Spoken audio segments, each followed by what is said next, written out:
Bonjour chers frères et sœurs en Christ, c'est véritablement une joie pour moi ce jour de partager la parole de Dieu avec vous.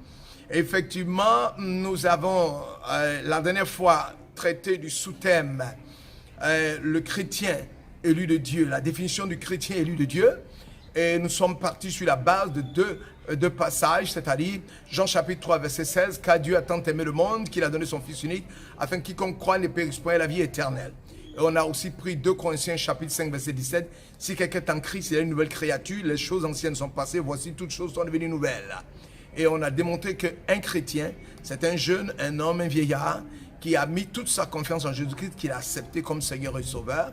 Et que on ne devient pas chrétien parce que son père est pasteur, sa mère est pasteur, on est grandi dans une famille chrétienne, on parle du Christ, on lit la Bible, tout cela peut s'ajouter, mais ne peut pas être le fondement effectivement de la connaissance de Dieu. On a démontré aussi qu'effectivement, croire que le paradis existe, que l'enfer existe, qu'il aura un jugement, ça ne traduit absolument rien notre christianisme, parce que Jacques chapitre 2 verset 19 dit, si tu crois qu'il y a un Dieu, tu fais bien, les démons croient et ils tremblent. Donc nous avons fait la conclusion, nous avons brossé la conclusion pour que ceux qui n'étaient pas là puissent être au même diapason que nous. Nous avons conclu que nous pouvons retenir qu'un chrétien élu de Dieu, c'est celui qui accepte et qui croit en Jésus-Christ comme Seigneur et Sauveur, mort à la croix et ressuscité. Voilà, il a fait l'expérience de la nouvelle naissance et marche selon le Saint-Esprit. Ses actes, ses pensées sont dirigés par Jésus-Christ à travers le Saint-Esprit. Raison pour laquelle Paul pouvait dire dans Galates chapitre 5 verset 20, « J'ai été crucifié et si je vis, ce n'est plus moi qui vis, c'est Christ qui vit en moi. Si je vis maintenant dans la chair, je vis dans la foi au Fils de Dieu qui m'a aimé, qui s'est livré pour moi. » Voilà. Maintenant, la définition du salut. Avant de commencer la définition du salut, nous allons prier. Notre Père et notre Dieu, nous bénissons ton nom, nous t'élevons. Nous proclamons, nous célébrons ta victoire. Toi qui es l'Éternel, viens, donne-moi ton énergie, ta force, ta puissance pour libérer cette parole afin de m'édifier moi-même, m'édifier les frères dans le nom puissant de Jésus. Mon frère et ma soeur, si tu me suis, c'est le frère Michael Bogui. Je suis disciple de Christ. J'ai décidé de parler de Jésus, annoncer ton nom parce que je suis fou de Christ, je suis passionné de Christ et je crois que si tu es un chrétien élu de Dieu, tu dois être passionné toi aussi de Christ. Oui, définition du salut. Nous allons lire 3 passages bibliques qui définissent ce qu'est le salut.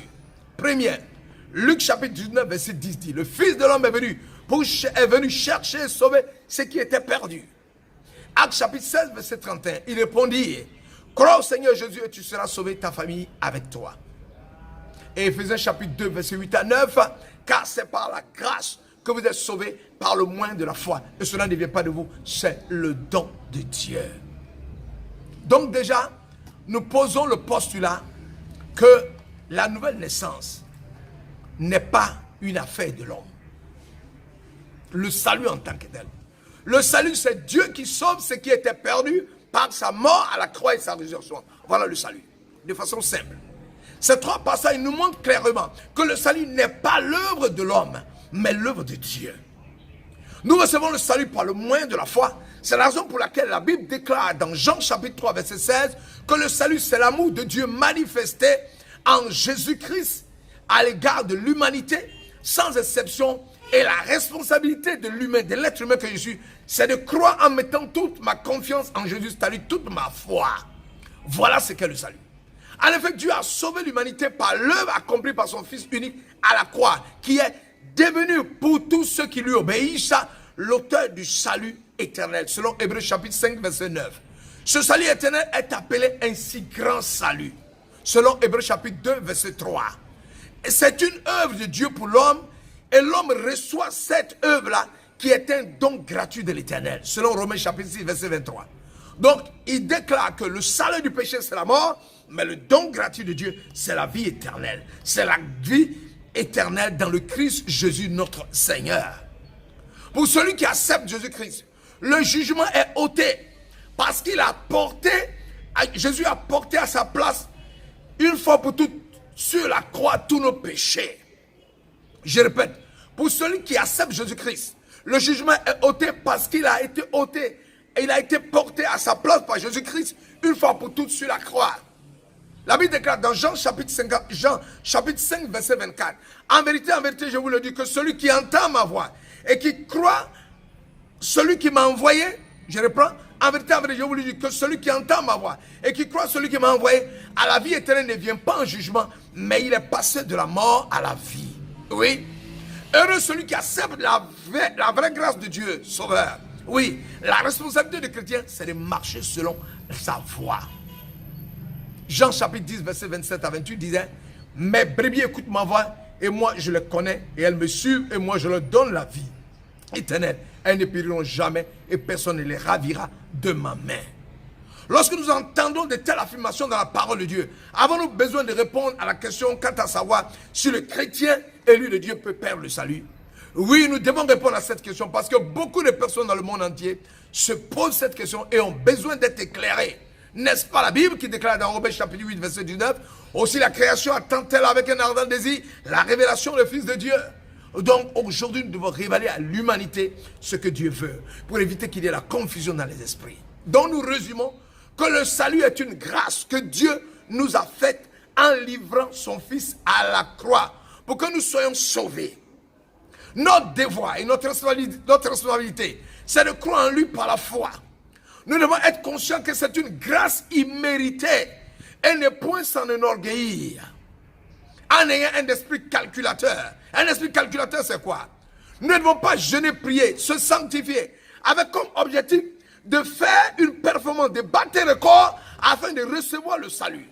Si nous le faisons, nous sommes comme ces personnes qui donnent une dîme à l'Éternel en espérant que Dieu leur renvoie l'ascenseur et en le multipliant. On appelle cela un retour sur investissement selon le monde. Ah, mais ça ne marche pas avec Jésus dans le monde spirituel. Voici de façon ramassée ce qu'est le salut. Nous bénissons le nom de l'Éternel parce que ce matin, nous avons proclamé ce qu'est le salut de façon simple. Que l'Éternel vous bénisse et que sa grâce soit sur nous. Nous ne méritons pas ce salut, c'est une grâce de l'Éternel. Dieu nous a fait cadeau de ce salut. Et ce que nous devons faire, c'est de croire. Lui, il nous donne sa pure grâce. Nous, notre rôle, c'est de croire. C'est en croyant qu'effectivement, en ayant la foi en Christ, c'est là que nous marcherons dans la vérité et qu'il va nous remplir de son esprit et lui fera le reste. Mais nous marchons chaque jour en considérant que ce salut-là, nous ne voulons pas le perdre, en glorifiant, célébrant le nom de l'Éternel, en se sanctifiant, se purifiant, en marchant selon le commandement de Dieu. Non pour être performant, pour obtenir quelque chose, mais parce que nous aimons l'Éternel, parce que nous avons l'amour de Dieu, parce que nous sommes fous de Dieu, parce que nous sommes passionnés de Jésus, parce que nous sommes fous de Christ.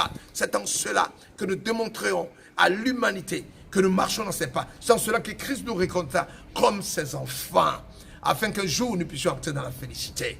Que l'Éternel nous bénisse, que sa grâce nous accompagne. Oh, ce soir, je bénis l'Éternel qui m'a couvert de son sang, qui m'a donné de libérer la parole, l'explication du salut de la façon la plus simple pour permettre à tout le monde de la comprendre et d'avancer dans la connaissance du Dieu vivant et rentrer un jour dans la félicité du roi des rois. Au nom de Jésus, soyez bénis, chers frères et sœurs, que Dieu touche vos cœurs, vous amène à la connaissance de sa parole pour que nous soyons tous édifiés dans le nom de Jésus. Alléluia, amen. On se retrouve demain pour prendre le troisième sous-thème, la qualité et l'éternité du salut en Jésus.